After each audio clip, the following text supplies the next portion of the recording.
Ano ba naman, Marie? Baby pa yung apo ko. Wala pang 2 years old ko, ano hinahanap mo sa kanya? Eh, kasi po, yung mga dati kong mga inalagaan mga bata, merong eye contact. Si Quintin po wala. At saka pagka po kinakarga ko, ano siya, yung liyad siya ng liyad. Ay, natatakot nga po ako kasi baka mamaya mabalian. Mapagalitan ako ni Ma'am Candy. Teka nga, Marie. Yung mga ganyan mong obserbasyon, ha? Ano ba ang tinutumbok mo sa sinasabi mo? Hindi kaya ano, pipe o kaya bingi si Quintin? Sira! Eto si Candy nga eh. Ang tagal bago nakapagsalita. O, tignan mo ngayon, napakadaldal.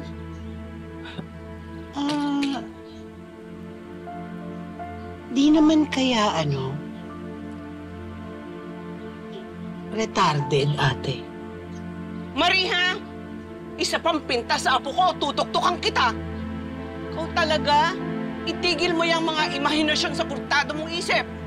Maghanap ka ng ibang alagaan. Ano sinasabi mo? Bakit ako? Nagtataka lang naman ako. Kailan mo naman napansin? Kakaiba yung anak mo. My spiritual advisor was the one who told me, dalhin mo ang anak mo sa eye doctor kasi minsan duling, minsan banlag. Oo. So I went to the eye doctor and the eye doctor was the one who told me to go to a developmental pediatrician. Aha, and then, ano sabi naman sa'yo nung developmental pediatrician? Mami, medyo mataas ang score ni Quintin dito, ah. Is he fond of circles? Mga bilog na bagay? Oho. Oho. Mahilig ho siya sa bilog. Oho. Okay. And mahilig rin ba siya sa mga moving objects?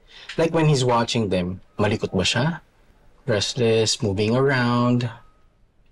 Opo, Dok. Hindi siya mapirme. Actually, kahit nanonood siya TV, hindi naman talaga siya nakafocus dun sa TV. Parang hindi siya nakatingin doon. Tapos hindi siya mapirme sa lugar niya.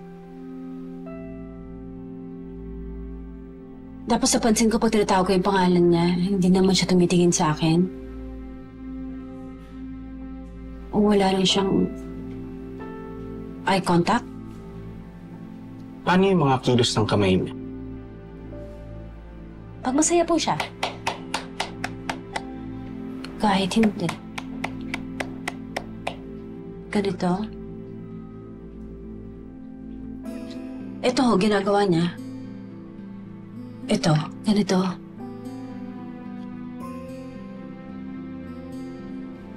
So, repetitive motion movement. Paano pala siya madalas paglakad? Nakatiptoe po ba? Tiptoe.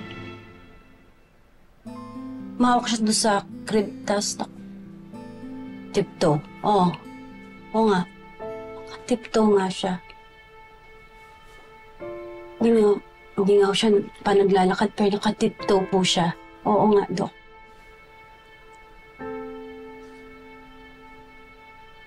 Bakit, Dok?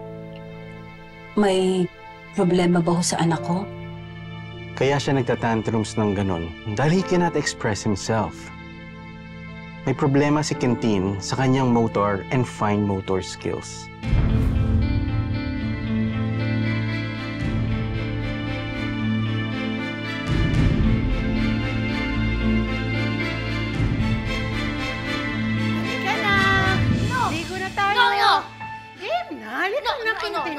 Sige na, alika.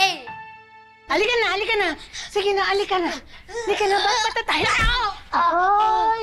Aray! Quentin? Nasaktan si Ate Marie, oh? What do you say? Sorry. Sorry. Sorry. Bat-bat na tayo. Ano? Okay. Ganito. Play. Play tayo for a while and then bath. Okay? Opo? Okay. Play. Go. Play. Halika na. Halika na. Play. Halika na, bat-bat na. Bat na. Aba, bat na.